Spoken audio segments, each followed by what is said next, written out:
Sir or Reach Sanger.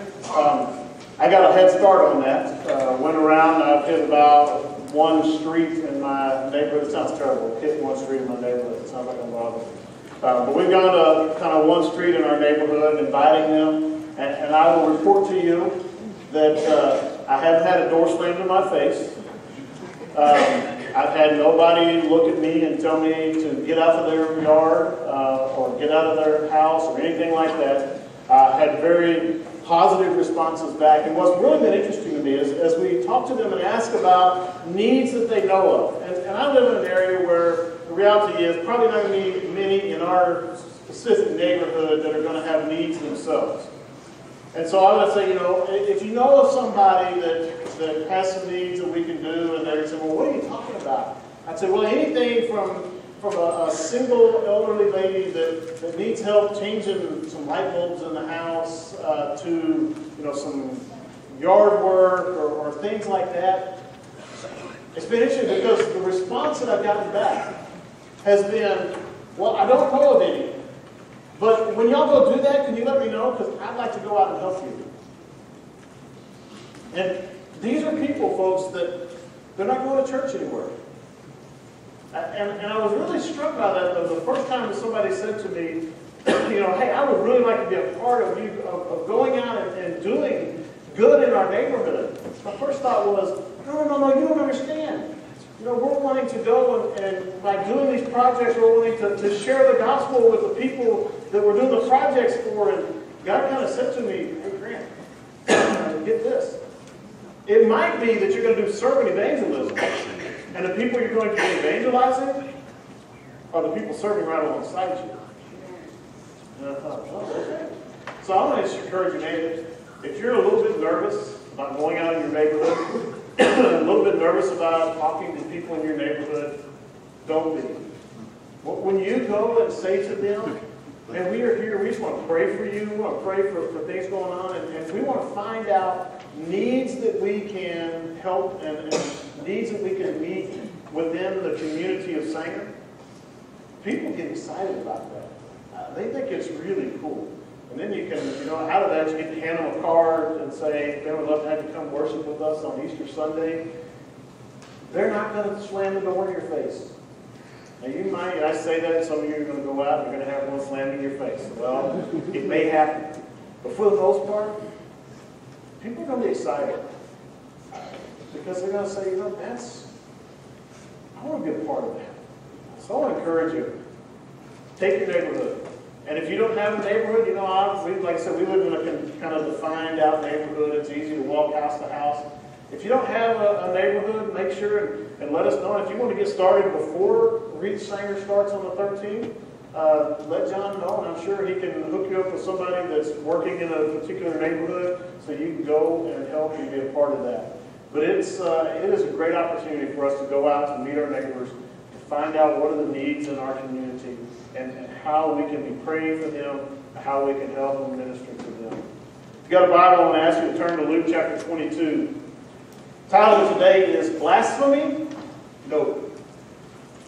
And I want to say, because we're going to talk today about the trial of Jesus.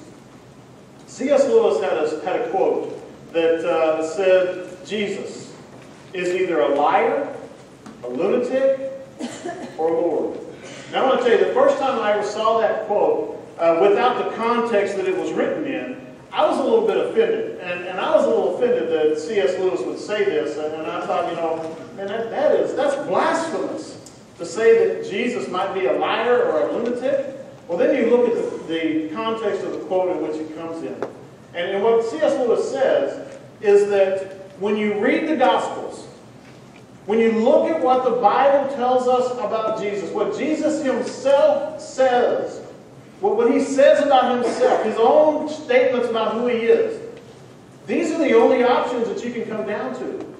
Those that would say Jesus is a great moral teacher. He's a great moral teacher, and it was the church that took what he said and changed it up and tried to make him out to be the Son of God. Folks, if you read what Jesus says about himself, you cannot say that Jesus was a good moral teacher and not also say that he was not also say that he was the Son of God. If you say that he wasn't the Son of God, then he is not a good moral teacher. He's a liar or a lunatic. Because he can't be who he says he is. If he's not, then he can't be a good moral teacher. Because he's lying about himself. We're going to look today in Luke chapter 22. We're going to read one of those places where Jesus makes a claim that I am the Messiah. Luke chapter 22, we're going to pick up verse 63. The men who were guarding Jesus began mocking and beating him. They blindfolded him and demanded, "Prophesy, who hit you?" And they said many other insulting things to him.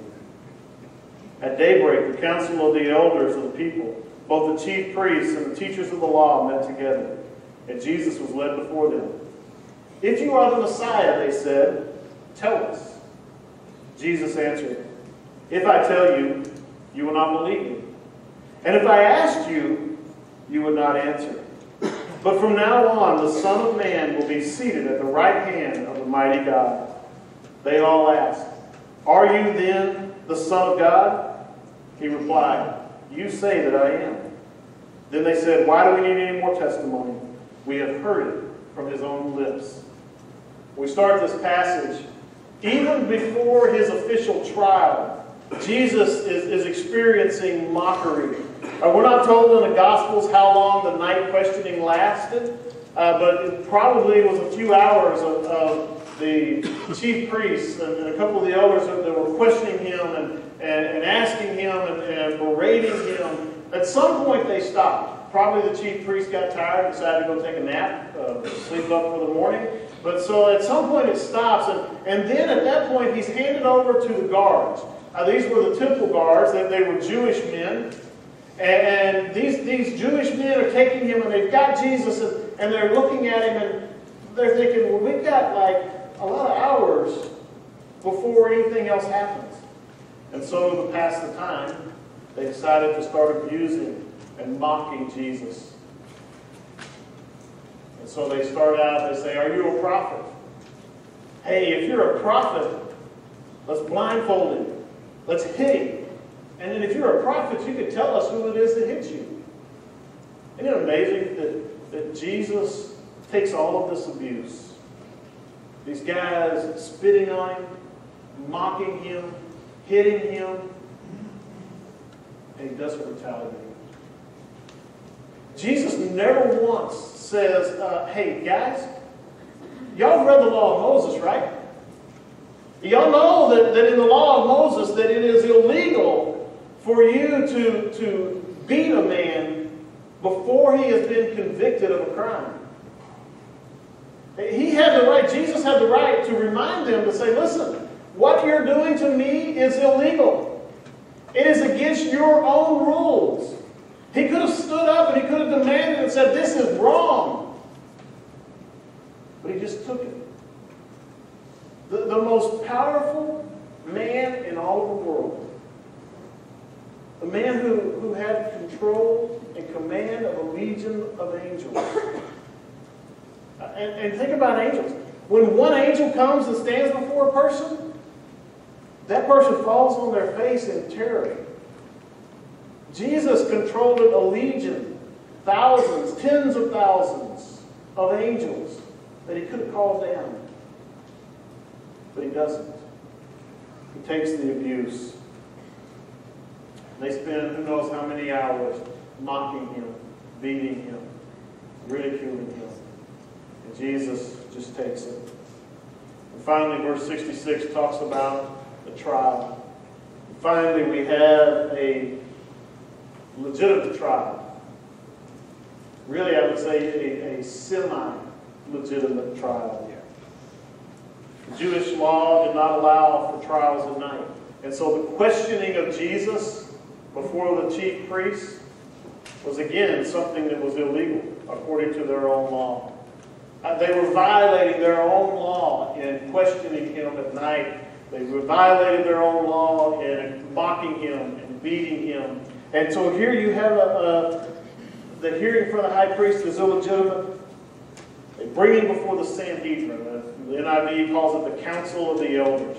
But what is the Sanhedrin? The Sanhedrin is the legal ruling council of Israel, made up of 70 men mixed between lay members and priests, plus the high priest, who was the leader of the Sanhedrin.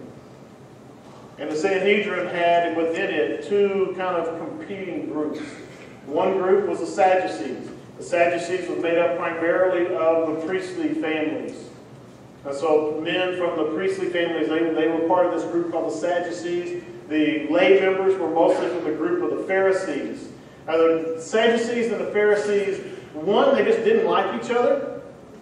They also had a lot of disagreements over theology issues.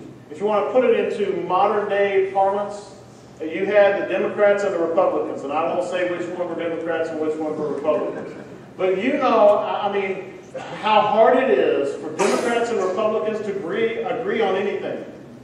You know, it pretty much does not matter. If a Democrat comes out and says that they are for it, well, the Republicans are going to just have to come out and say, I am against it.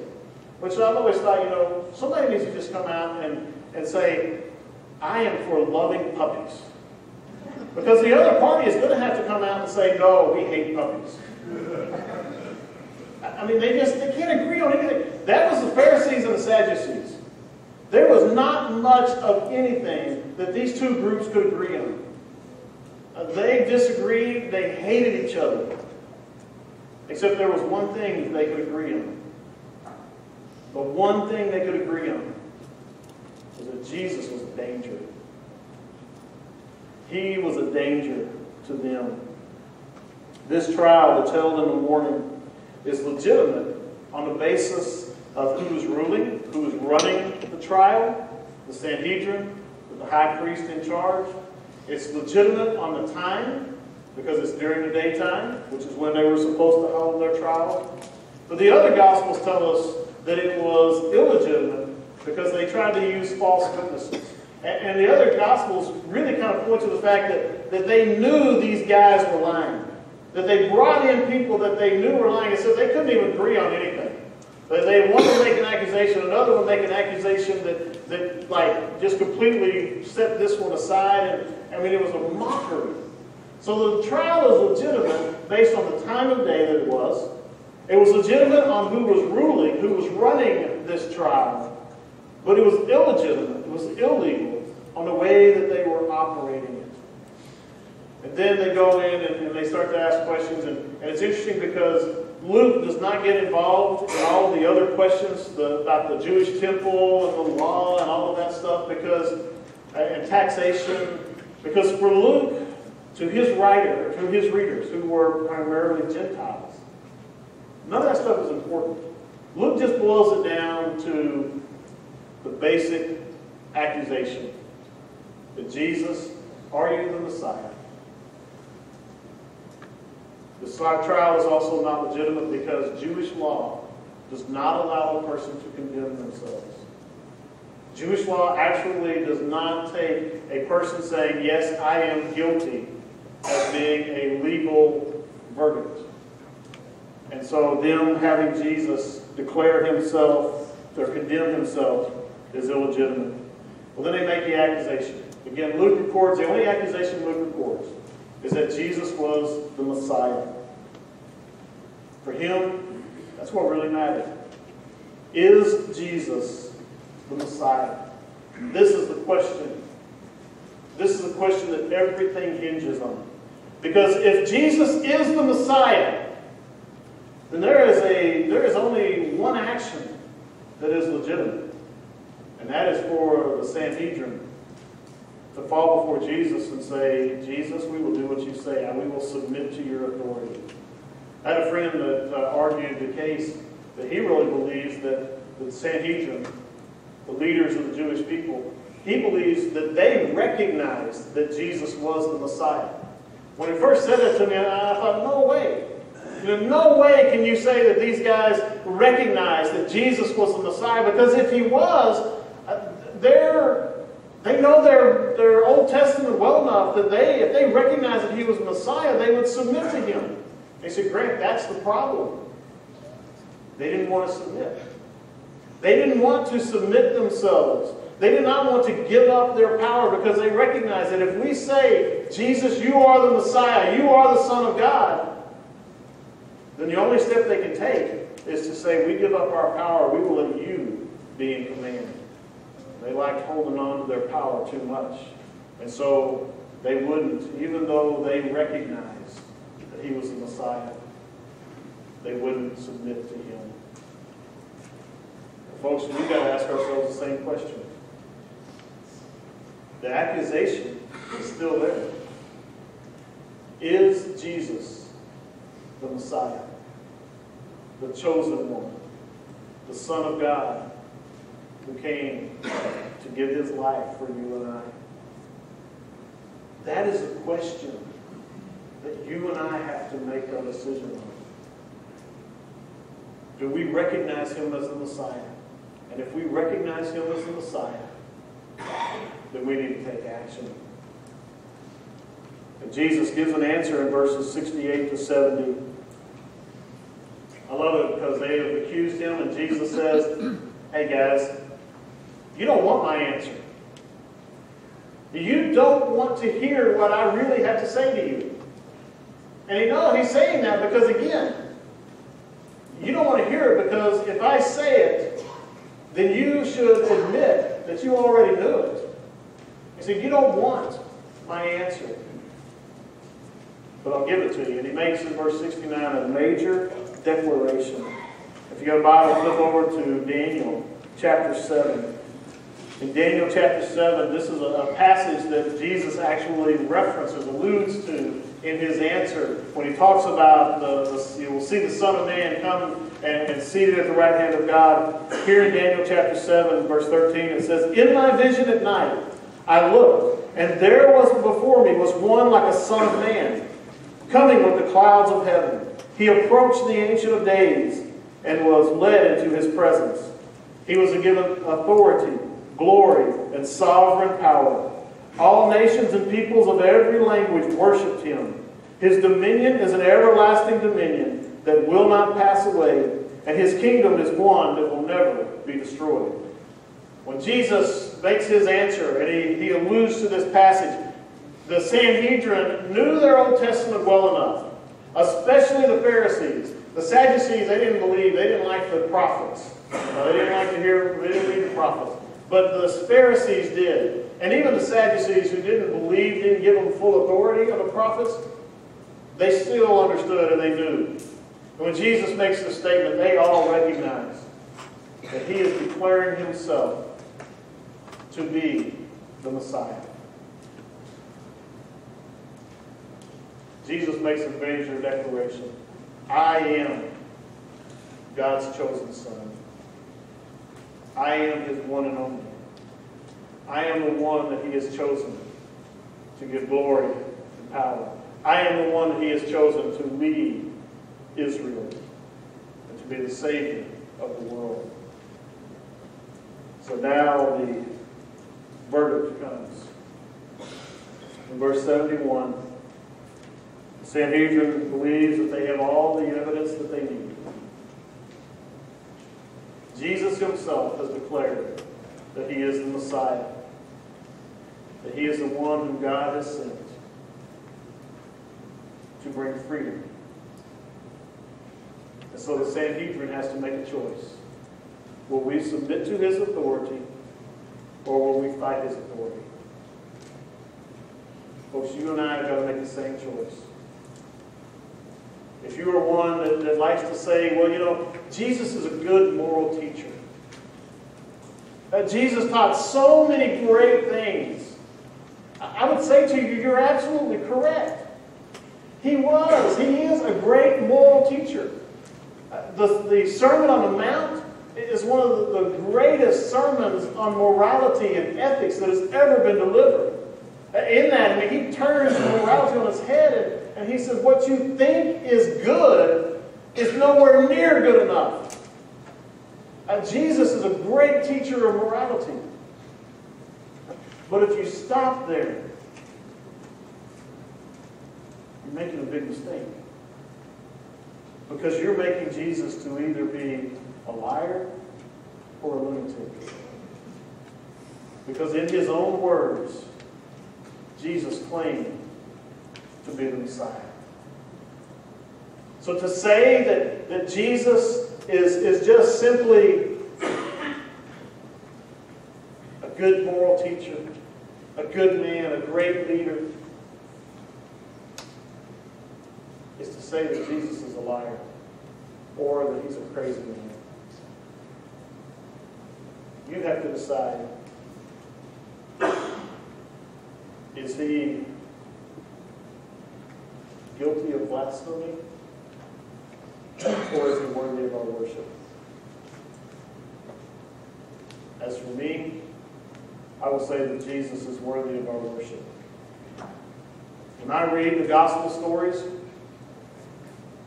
I read the truths of this great teacher. I read the amazing things that he did. I read the miracle stories. And I read his words where he says, I am God's Son. I see the stories of God's own revelation at the baptism when God the Father says, this is my Son in whom I'm well pleased. The Mount of Transfiguration, the same thing happens. I see these things and I say that we've got to make a choice. Who is Jesus? Folks, it is the most important decision that you will ever make. That's the most important question you will ever answer. Who is Jesus? Because if he is not the Son of God, who gave his life for you as a ransom for your sins, if he is not that, then he's guilty of blasphemy. And we ought to wipe his name from the pages of history. But if he is the Son of God, then we should bow before him and say, Lord Jesus, here is my life. I give it to you. Take it and do whatever you want with it. Those are really the only choices we have. Is he guilty of blasphemy or is he worthy of worship? Look around today. I know many of you most of you have already made that choice. That you believe that Jesus is worthy of our worship. You believe that he is the Son of God. But too many of us believe it up here. We believe it. We believe, yes, we've read it, we've heard it. But that truth has never sunk from here to here and to become all of our life. And folks, if you just believe it here, James has a word for you. James said, even the demons believe and shudder. You see, knowing it up here is not enough. Intellectually knowing and agreeing with the statement that Jesus is the Son of God who is worthy of our worship, it's not enough. It's got to become the driving force in your life. You have to relinquish control of who you are to him. I believe that the Sadducees and the Pharisees, the Sanhedrin, I believe that they recognized that Jesus really was the Messiah. But they were not willing to submit themselves to him. Are you? In just a minute, we're going to sing. As we sing, it may be that in your life you can look back and say, I came to a point where intellectually I knew enough, and I said, yes, Jesus, you are the Son of God, but I never really let go of my life. I never gave him control of my life, and I want to do that now. I want to give my control over. I want to truly recognize, not just with my brain, but with my heart, with all that I am.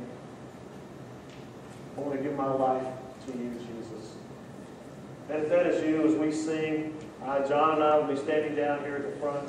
I invite you, I encourage you to come and say to us, I've known it with my head, but I haven't lived it with my life and my heart. Let's pray together. Our Father in heaven, we thank you for the incredible privilege that we have to serve you. Father, I pray that as we come into this time of invitation, Lord, I pray that if there are any here today that would say about themselves that, yes, I have agreed intellectually that Jesus is the Messiah, but that I have yet to turn my life over to Him. And Lord, I pray that they would do that today, that they would give their heart to you completely, give their life to you. We pray this in the name of Jesus. Amen. Let's stand.